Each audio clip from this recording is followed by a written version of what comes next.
It all started with a glass of whiskey, a rooftop party above Manhattan, and a bet that was never supposed to change anyone's life. Colton Vale leaned back on a leather sofa, watching the city lights flicker like diamonds beneath his feet. He had everything a man could want: power, money, control. But what he craved most was the thrill of a challenge. That night, his closest friend, a fellow billionaire named Marcus Duvall, smirked at him with that familiar glint in his eye, the one that meant trouble was coming. "You're bored," Colton admitted. "All these models, all these deals, nothing excites you anymore." Colton chuckled, not denying it. Marcus leaned in closer and lowered his voice. "I've got a challenge for you, one I bet you won't take." Colton raised an eyebrow, amused. "Go on." "Marry the poorest girl you can find," Marcus said casually. "Someone from the slums, not your usual type. No connections, no beauty standards, no refinement. Stay married for 3 months. No cheating, no backing out. If you last, I'll transfer $2 million to your favorite charity. If not, you wire it to mine." Colton laughed out loud, the sound echoing off the marble walls. He thought it was a joke, but Marcus just stared at him, serious. Colton's laughter faded. He loved to win, even more than he loved his reputation. He nodded deal. They shook hands, sealing the agreement in front of 2 other witnesses from their circle. "No prenups, no games," Marcus added. "Make it real. Find her, propose, marry her, live with her. Let's see how long your ego survives outside your castle." The next morning, Colton woke up with the buzz of alcohol gone and the taste of challenge still lingering. His team was discreet but efficient. Within 48 hours, they identified a list of candidates, and the one that stood out the most was a 23-year-old woman named Leila Stone. No job history, no college degree. Caretaker for her sick mother and younger brother, living in one of the oldest slums in New Jersey. There were no red flags, just poverty, silence, and strength. That intrigued Colton more than he expected. He wasn't looking for someone interesting. He just needed someone to play a part. But when his car rolled into the edge of the slum and he saw her for the first time, standing outside a rundown building with her chin lifted against the wind, something felt different. She was not what he imagined. She was not scared, not begging, not impressed by the polished black car or the man who stepped out wearing a watch worth more than her entire street. Instead, she looked at him with eyes that did not blink, did not flinch, and did not care. "You must be Mr. Vale," she said, voice calm. "I heard your offer. I accept." Colton tilted his head, slightly taken aback. He had expected hesitation, confusion, questions, but Leila had none. "I need the money for my mother," she said simply. "You get your marriage, I get her treatment. No feelings, no strings. 3 months, then we're done." Colton smiled slowly. She had guts, more than he thought she would. And just like that, the game began. A game neither of them knew would turn into something else. Something more. The man who thought he could buy control was about to meet the one thing he could never predict. And the woman who had nothing was about to give him the one thing that would tear his entire world apart. Colton Vale was the kind of man who never lost. Born into old money but determined to build his own empire, he had turned a modest investment firm into a global powerhouse before he turned 30. His name was printed in Forbes, whispered in elite circles, and feared in boardrooms. He was handsome, in a sharp-edged way, all sculpted jawlines and cold blue eyes, and the women around him were usually cut from the same cloth: models, heiresses, influencers, always perfect, always replaceable. He didn't believe in love, only leverage, and he measured people by their usefulness, by what they brought to his table. If someone didn't fit into his world, they didn't exist, and if they opposed him, they disappeared. He lived in a penthouse that touched the sky, with floors of Italian marble and windows that swallowed the city. Everything about Colton Vale screamed power, control, and calculated perfection.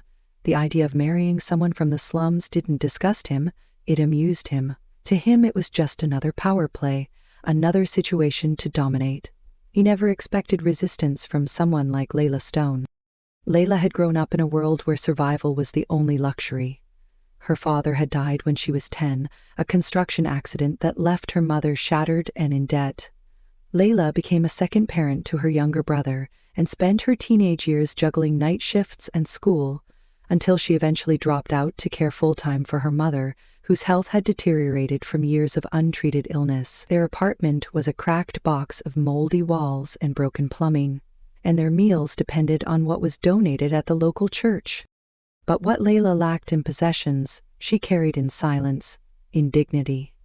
She didn't complain, didn't ask for help, and didn't accept pity. Her beauty wasn't the kind that screamed from magazine covers. It was quiet, hidden beneath old hoodies and tired eyes. But it was there in the way she walked with her head held high, even when the world tried to keep her small. She had learned early that no one was coming to save her, and she didn't trust anyone who offered to. The first time she stepped into Colton's world, it felt like entering a simulation. A white-gloved driver picked her up in a Bentley, the seats softer than her mattress back home, and drove her to a building so tall it made her dizzy just looking up.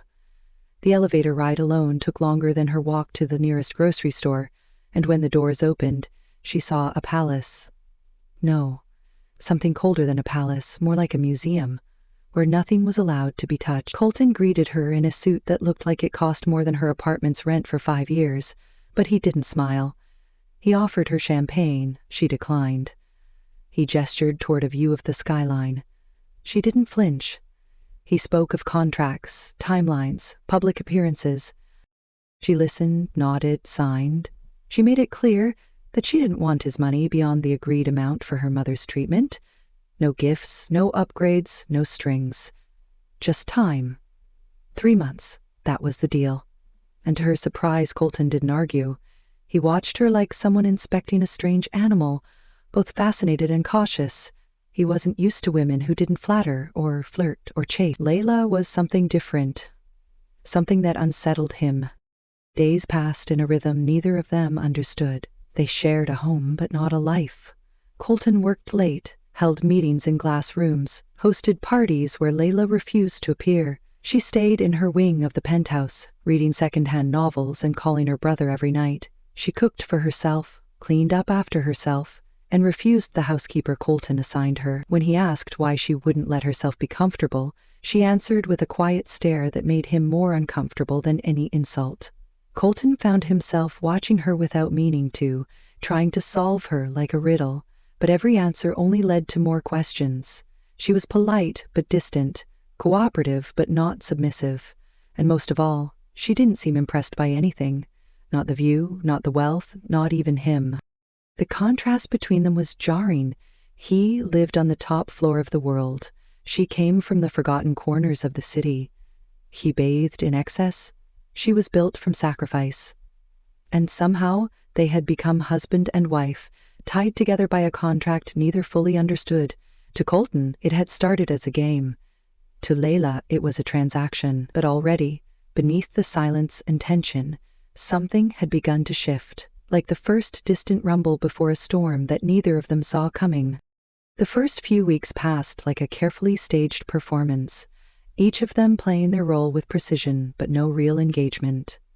Colton returned home late almost every night, assuming Leila would be asleep or out of sight. Yet every time he walked into the penthouse, he found her in the same place, curled up with a book in the corner of the expansive living room, her presence quiet but undeniable. She rarely looked up, and when she did, her eyes held no admiration, no curiosity, just calm recognition, as if he were merely a part of the furniture.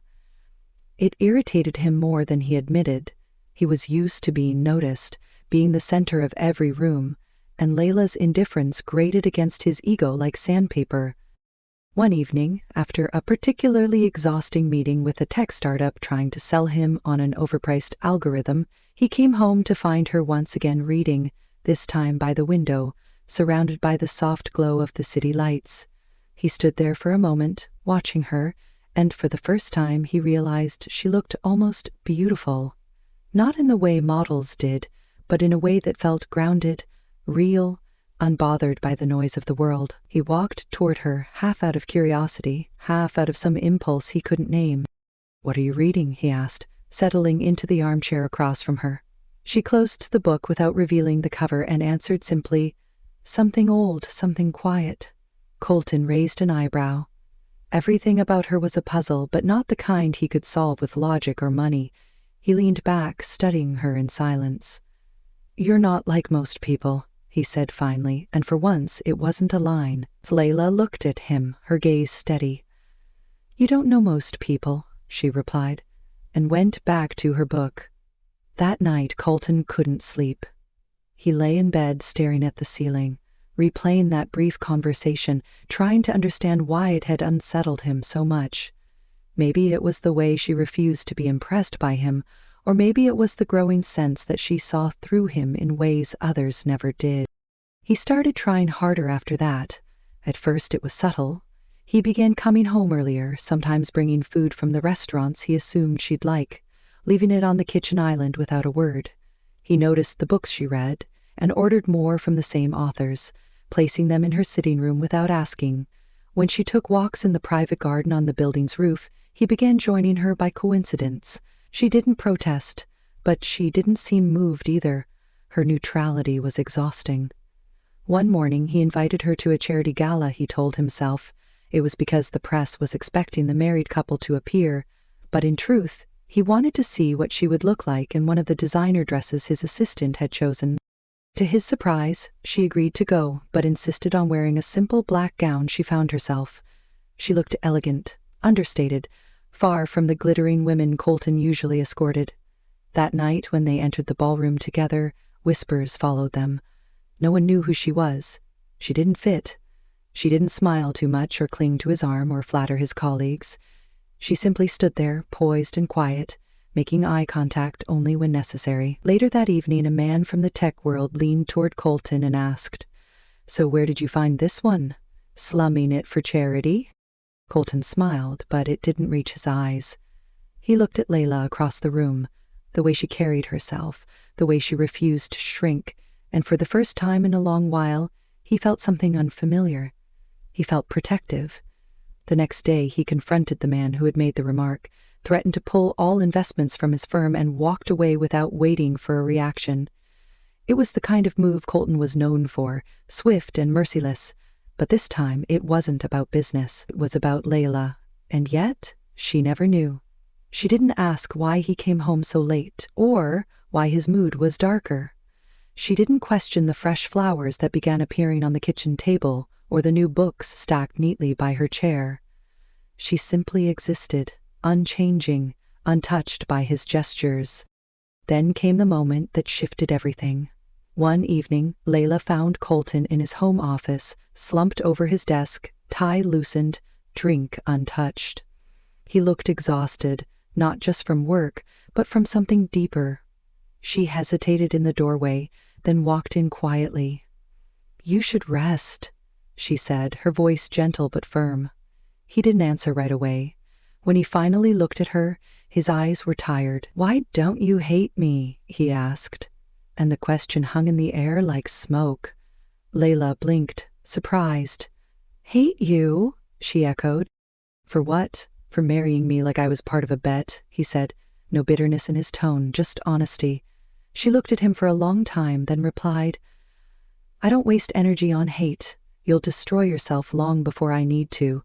He laughed, not because it was funny, but because it hit too close to something he didn't want to feel. He stood up and walked toward her, stopping a few feet away. "Do you ever think about what happens after this, after the 3 months?" She didn't answer immediately. Then she said, "I don't plan that far ahead. Survival doesn't give you that luxury." He nodded slowly, understanding more than he let on. From that night, something between them began to shift.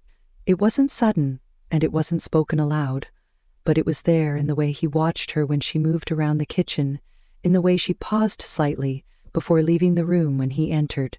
They started having breakfast together, not every day, but often enough. He asked questions, real ones, and she answered with caution but not coldness. He learned that she used to draw when she was younger, that her dream was to open a community library in her neighborhood, that she still visited the local shelter when she could. She learned that he collected antique watches because his grandfather used to fix them, that he once dropped out of college for 6 months and no one knew, that he hated the sound of champagne corks popping because it reminded him of a car crash. These weren't confessions, but pieces of themselves slipping through the cracks. And yet, as the days grew closer to the end of the contract, Colton felt an unfamiliar fear creeping in. He had started this marriage thinking he could control it, like every other deal in his life, but now he wasn't sure what he wanted. He found himself hoping she would change her mind, that she wouldn't leave, that maybe, just maybe, this could become something real. But he didn't know how to say it. He didn't know if he had the right. Leila, on the other hand, remained calm, almost too calm. She marked the days on a small calendar in her room. Each mark brought them closer to the end. When he caught her doing it once, she looked at him and said nothing, just closed the book and walked away. He felt that silence like a punch. Colton Vale, who had never been afraid to lose anything, now found himself terrified of losing someone he had never expected to want. The lines between game and reality had blurred beyond recognition, and neither of them knew how to go back. Something was building, something deep and dangerous and real, and neither of them could stop it. It was a Thursday afternoon when everything began to unravel, though at first it didn't seem any different from the days before. Colton had returned from a week-long business trip in Tokyo, drained and impatient, expecting the usual cold distance from Leila, but instead he found the penthouse quiet, too quiet. He called out her name, walked past the empty kitchen, the vacant sitting room, and finally reached the rooftop garden where she often spent her afternoons. She wasn't there either. There was a strange feeling building in his chest, something between unease and curiosity. On the hallway table he noticed a single envelope, unmarked, placed with precision. Inside was a folded piece of paper with 3 lines written in neat, even handwriting. "I'm visiting home. Don't follow. I'll return Sunday." That was it. No explanation, no warmth, no room for questions. Colton stood still for several seconds, then folded the note and slipped it into his jacket. Something about the tone felt different this time.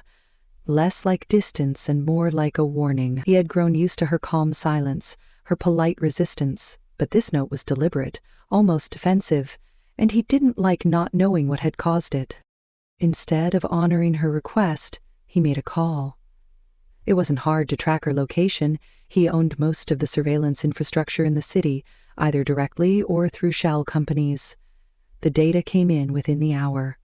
Leila had returned to the slum where she grew up, but instead of staying in her old building, she had spent the night at a modest but clean hostel just a few blocks away. The next day, she visited a clinic, then spent the afternoon at a small daycare, where she read books aloud to a group of underprivileged children. She wasn't hiding, and she wasn't doing anything suspicious, but for some reason Colton felt a knot in his chest grow tighter with every report he read. That night, he couldn't sleep. His mind kept replaying the past few weeks, the way her eyes softened when they spoke, the way she no longer flinched at his presence, the way her fingers lingered just a little longer when she passed him a cup of tea. It all pointed to something that was changing between them, and he was terrified that whatever was forming would be gone the moment she decided not to return. On Sunday afternoon, she walked back into the penthouse with a quiet presence, as if nothing had happened. She placed her keys on the counter, removed her coat, and began making tea without a word. He watched her from the kitchen entrance, arms folded, unsure how to approach the storm that was gathering in his chest. "Where were you?" he asked finally. She looked at him calmly. "I told you. I was visiting home." He didn't respond. Instead, he walked toward her, took the cup from her hand, and set it on the counter. "I need to know what you're not telling me." Her eyes narrowed slightly, not in anger, but in caution. "I told you not to follow. You didn't listen. You don't trust me," she said. And for once there was a trace of hurt in her voice. "That's not true," he replied, but the words felt weak. She pulled her hand back slowly, then said, "I'm not like the people you're used to. I don't give parts of myself away until I know they'll be safe." Colton stared at her, realizing with discomfort that he had no idea how to reassure her, because he wasn't even sure what safety meant to someone like her. Days passed, and the atmosphere between them shifted again, no longer distant, but heavy with something unsaid. She didn't retreat as much. She joined him for dinner. They shared more moments of unspoken intimacy, a glance, a silence, a gesture that spoke more than words. Yet beneath it all, there was still a layer of restraint, as if she were holding something close to her chest, something fragile that couldn't yet survive the open air. Then one evening, as they were watching an old movie in the dim glow of the theater room, Leila fell asleep with her head resting gently on Colton's shoulder. He didn't move. He didn't even breathe. He sat there, overwhelmed by the quiet weight of that trust. When the credits rolled, he looked down at her face and felt something he hadn't felt in years, a pull that wasn't desire or pride or control, but something quieter, more dangerous. He didn't want the bet anymore. He didn't want the end date. He just wanted time to stop. The next morning, he made a decision. He would tell her the truth. He would confess everything about the bet, the reason he married her, the part of the story she never asked about but perhaps already knew. He couldn't carry it any longer, not if there was to be any chance for what he felt to become something real. He rehearsed the words, imagined her reactions, told himself it was better she hear it from him. But before he could speak, she looked at him during breakfast and said, "I already know." He froze. "Know what?" he asked, though he already understood. "About the bet?" she said, calmly slicing her toast. "Marcus told someone." "That someone told a friend. That friend works in the kitchen of your friend's estate. It didn't take long to reach me. I knew before we signed the contract." Colton sat back slowly, stunned by the quiet power in her voice. "Why didn't you say anything?" he asked. "Because I wanted to see who you were," she replied. "Not who you pretend to be for the world, but who you are when you think no one's watching." "And what did you see?" he asked, almost afraid to hear the answer. She looked up at him, her eyes unreadable. "I saw a man trying to remember who he used to be before money convinced him he didn't need anyone." That moment fractured something inside him. The game was over, the masks were off. Yet instead of anger, she offered understanding, and instead of shame, he felt exposed in a way that was almost freeing. He reached across the table and took her hand. "I want to start over," he said. "Not as part of a deal, just as me. And you?" Leila didn't pull away, but she didn't smile either. She said nothing, only squeezed his hand once before releasing it. That night, Colton sat alone on the balcony, thinking about all the versions of himself he had built and destroyed over the years. For the first time, he didn't want to be the man who always won. He wanted to be the man who was worth loving, and yet he knew something was still missing, something she hadn't told him, something hidden behind her stillness. A week passed, then two. Their connection deepened but remained quiet. They shared more meals, more silences, more accidental touches, but beneath it all, Colton could feel it, that there was still a door she had not opened, a truth that waited in the shadows, patient and dangerous. And whatever it was, he knew it would change everything. The third month of their arrangement was drawing to a close, and neither of them spoke about it, but both were counting the days in silence. There was a quiet pressure building between them, a sense that something had to be confronted, something inevitable and unavoidable. Colton had changed in ways even he couldn't fully explain. He no longer spent his nights in clubs or his days drowning in meetings that didn't matter. He cancels a deal that would have shut down a community shelter, and when asked why, he didn't bother explaining. Leila had softened too, but not in the way most would expect. She still moved through the world with the same quiet resilience, but now she allowed herself to meet his gaze a little longer, to let a conversation stretch past the point of necessity, to laugh when he said something unexpectedly genuine. Their nights remained separate, but the space between them was thinner, more fragile. Colton had started to imagine a future, and it terrified him. Not the idea of permanence or marriage or love. He had been afraid of those things before, not now, but the possibility that he might want all of it and still lose it anyway. Leila had become more than a person to him. She was a mirror, a question, a reminder that even the coldest people could still want to be known. The night before the contract was set to expire, Colton surprised her with something he hadn't done in years. He cooked.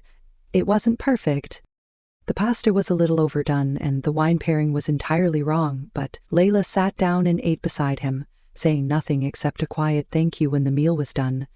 They didn't speak much that evening, but the silence between them was warm. As the hour grew later, Colton stood beside the window, watching the city below shimmer like a pool of lights, and when Leila came to stand next to him, neither moved for a long time. He turned to her slowly, unsure of what gave him the courage, but knowing it had to be now. "I don't want tomorrow to end anything," he said, his voice lower than usual. "I know we started this for the wrong reasons, but I don't care about the bet. I haven't cared for a long time. I care about you." Leila didn't look at him right away. She kept her eyes on the skyline, as if searching for something she wasn't sure she wanted to find. Then she turned and her expression was calm but unreadable. "Tomorrow is still coming, whether we want it to or not," she said, and walked away before he could answer. That night he couldn't sleep. He lay awake thinking about all the things he could say to convince her that his feelings were real, but nothing seemed enough. He didn't want to force her, didn't want to trap her. He just wanted her to know that she mattered in a way that no one else ever had. The next day arrived with strange quietness. Leila spent the morning packing a small suitcase with her few belongings. She moved with the ease of someone who had never let herself become too attached. Colton tried to speak with her, but every sentence died before it reached his lips. It wasn't until she was at the door that he finally found his voice. "Stay," he said, not as a command but as a plea. She looked at him, eyes steady, and said softly, "I need to give you something before I go." He stepped back, unsure what she meant. She placed her bag down and walked past him to the bedroom. A few minutes later she returned, wearing a simple white dress, the same one she had bought months ago for their courthouse ceremony. It wasn't extravagant, but on her it looked like something sacred. Colton stood frozen as she walked up to him. "You said once this was a game," she began, "and maybe it was, but I never played it the way you did. I gave you time, I gave you space, and now I'm giving you the truth." Without another word, she took his hand and led him to the room where they had never shared a bed. That night wasn't about passion or performance. It was quiet, slow, filled with hesitations and breaths and a kind of stillness that felt holy. When it was over, she lay beside him and said nothing for a long time. Then she whispered something he didn't expect. "That was my first time." Colton turned toward her slowly, unsure if he had heard correctly. "You mean—" He couldn't finish the sentence. Leila nodded. "I waited, not for marriage, not for love, but because I couldn't give that part of myself to someone who saw me as less." He stared at her, heart pounding, unable to find words. The weight of what she had given him hit him harder than anything else ever had. In that moment, he realized how unworthy he had been, how much of her dignity he had gambled with, and how little he had known about real trust. "Why would you give that to me?" he asked, voice trembling. Leila looked at him, eyes shining in the dim light. "Because somewhere along the way I started to believe that maybe you weren't playing anymore. Maybe you had forgotten the rules too." Colton felt his throat tighten. He had thought he was winning when she moved in. He had thought he could control the game. But now he saw that he had never been in control at all. She had been the one holding the truth, the one setting the pace, the one with something real to lose. He reached for her hand, held it with a reverence he hadn't known he was capable of. "I'm sorry," he whispered, "for everything." Leila didn't respond. She simply rested her head against his shoulder, her breath warm and steady. The room was quiet except for the hum of the city below and the slow rhythm of two people learning what it meant to be honest. That night changed everything. It wasn't just the act itself, but the meaning behind it. She had given him something sacred, and he knew without doubt that he could never go back to the man he had been before. He didn't want the bet. He didn't want to win. He only wanted to be enough for the woman who had taught him the value of something no money could ever buy. When morning came, she was gone. Not from the building, but from the bed, and her white dress was folded neatly on the chair beside the door. A note lay on the table, written in the same hand as before. "I gave you my truth. Now you have to decide if you can carry it." The weight of that note crushed him. For the first time, Colton Vale felt not just guilt, but fear. The fear that he might have received something too precious to keep. He walked through the silent penthouse, her presence still lingering in every room, and realized that everything he thought he wanted had changed. He didn't want power. He didn't want admiration. He didn't even want victory. He wanted the chance to begin again, and this time he wanted to do it right. The following days passed like a haze, slow and heavy, each moment stretched by the weight of something unresolved. Colton found himself wandering through his own home like a stranger, haunted not by ghosts but by memories that hadn't yet settled into place. Leila wasn't avoiding him, but she wasn't reaching for him either.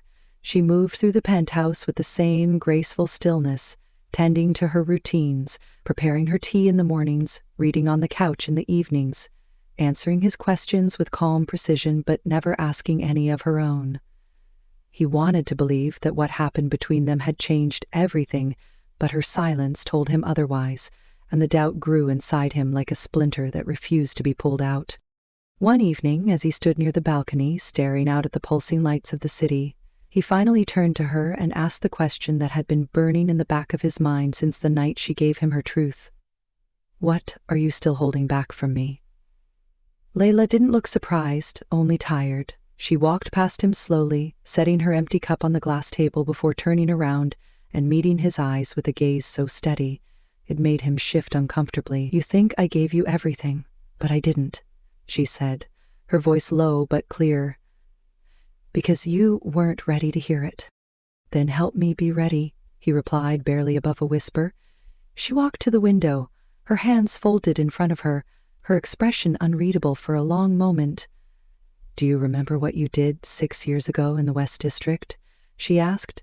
He furrowed his brows, confused, trying to trace back through years of deals, takeovers, contracts, mergers that left companies gutted and families scattered.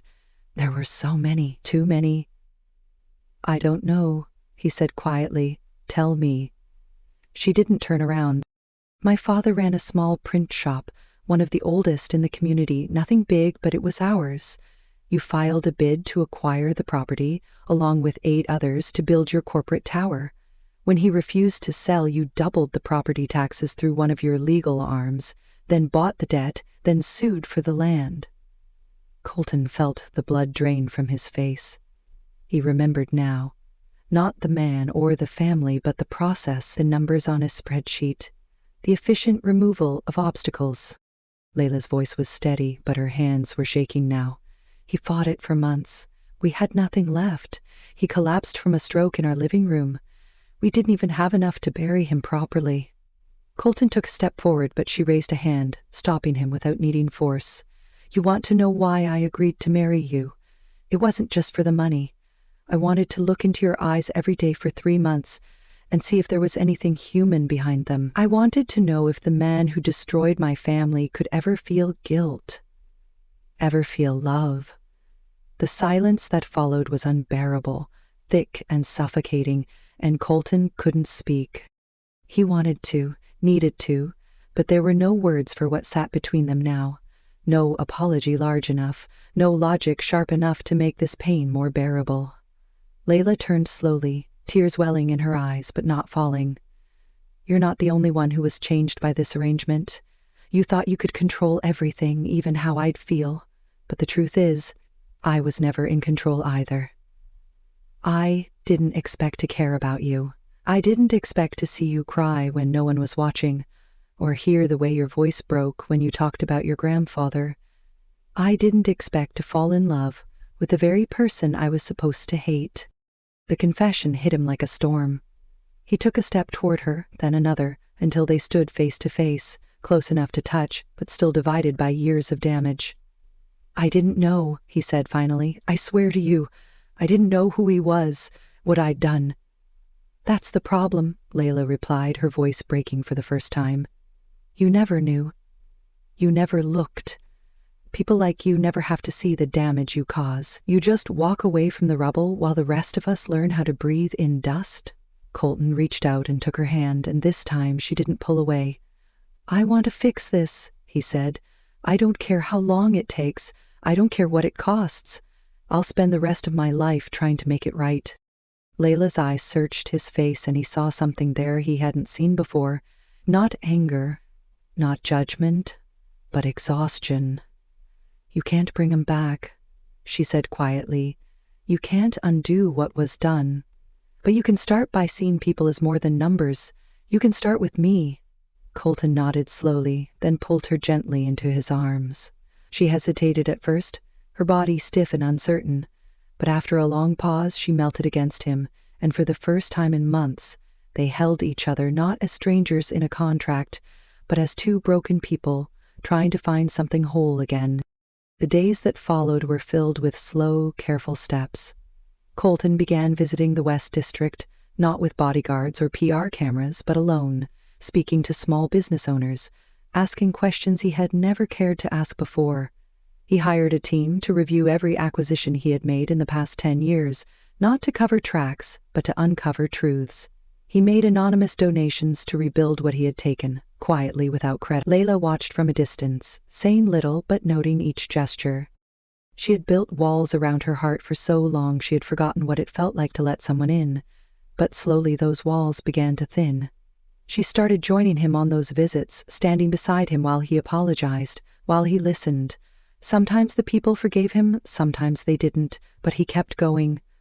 One evening, as they walked through the narrow alley where her father's shop used to stand, she stopped and looked up at the empty lot now overgrown with weeds. "This is where everything ended for us," she said. Colton took her hand. "Then let's build something new," he whispered, "not in memory of what was lost, but in honor of what can still be found." At night, back at the penthouse, she found a box waiting on the table. Inside was a deed. Her name was on it. A corner property in the heart of her old neighborhood, a place where she could build her library, her dream. She looked at him, eyes wide, unsure what to say. "This isn't charity," he said. "It's restitution. But also something more. It's yours, because I believe in what you can build." She stepped forward slowly, then stood on her toes and kissed him, not out of passion, not out of obligation, but with a kind of quiet promise that maybe, just maybe, something good could still grow out of all this pain. They didn't speak of the bed again. It was no longer part of the story they were writing. Instead, they spoke of books and laughter and small dreams and quiet mornings. They sat on the balcony and watched the city breathe, and for once the noise below didn't feel like something they had to escape. It felt like the hum of a life being rebuilt, one choice at a time. She had given him her past. He had shown her his remorse. And somewhere between guilt and grace, they found something real. Not perfect, not simple, but real. And that was more than either of them had ever hoped to find. It was early spring when they returned to the courthouse, the same one where they had stood months ago as strangers bound by a silent contract. But this time, there was no audience, no hidden motive, no deal waiting to be won. Colton wore no tie, just a simple suit with sleeves rolled slightly at the wrist, his posture calm, his face no longer carved from stone but softened by months of truth, mistakes, and growth. Leila stood beside him in a light blue dress, not white like before, because she said this wasn't about beginning again, it was about continuing, from where pain had turned into forgiveness. The judge asked if they understood what it meant to vow themselves to each other, not in legal terms but in human terms, and this time when they said yes, their voices held more than obligation. They held memory, consequence, and choice. Outside, the air was fresh and uncertain, like a page yet to be written, and as they walked down the courthouse steps hand in hand, Leila glanced at him, eyes warm and steady, and whispered, "This time it's real." He looked at her, and for the first time since he met her, he didn't feel the need to control the moment, only to be in it. They moved into a smaller home, by choice, closer to her neighborhood where the air didn't smell like polished marble and rooftop pools, but like bread from the corner bakery and street jazz echoing from old radios. It was strange at first, adjusting to a space that didn't reflect power but reflected peace. Colton kept only the things that mattered, the books she loved, the photos they took in quiet corners of the city, the antique watch that reminded him of who he once wanted to become. He began mentoring young entrepreneurs from low-income backgrounds, not for press, but because he saw versions of Leila's father in their eyes. Men with ideas but no access, voices with nowhere to land. Leila opened her community library in the exact spot her father's shop had stood, and every week she read to children who reminded her why resilience mattered more than perfection. Some days were hard, some conversations still heavy, but they had learned that healing wasn't loud, it was quiet. It was in the way he made her tea just how she liked it without being asked, in the way she rested her head on his chest while they watched old movies, not to escape, but to stay present. One morning, long after the city had stopped caring about their story, Leila stood on the balcony holding a small test with 2 faint lines. She didn't cry, not at first. She just stood there and felt the weight of possibility settle in her chest. When Colton walked in and saw her standing so still, he knew before she said a word. He stepped behind her, wrapped his arms around her waist, and said nothing. They stayed like that for a long time. Later, she looked up and asked, "Do you think we're ready?" He smiled, not with arrogance, but with wonder, and said, "I think we'll figure it out together." And that was the truth. Their love was not perfect. It had started from deception, had broken through walls built over years of pain, had stumbled through anger and shame and guilt. But it had also taught them something rare, that sometimes the people we least expect are the ones who teach us how to love without fear, to see beyond what we destroy, and to rebuild not what was lost, but what was never allowed to grow. Because in the end, love is not about winning. Love is about choosing, again and again, even when it hurts, especially when it heals,